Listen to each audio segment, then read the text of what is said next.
في مداخلة نارية داخل قبة البرلمان، فجرت النائبة ريم شباط موجة انتقادات قوية ضد حكومة عزيز أخنوش، واتهمتها بإفشال طموحات الشباب وتبديد ثروات البلاد.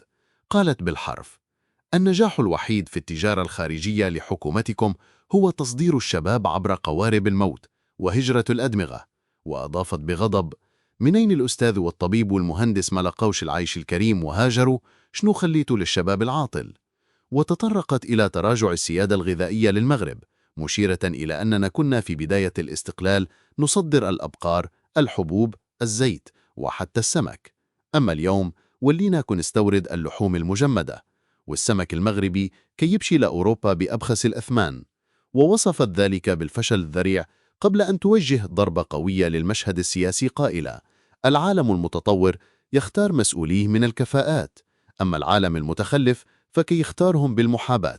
وفي ختام مداخلتها وجهت رسالة لاذعة إلى رئيس الحكومة قائلة بسخرية: اتباوردوا علينا كيف ما بغيتوا، أنعمتم.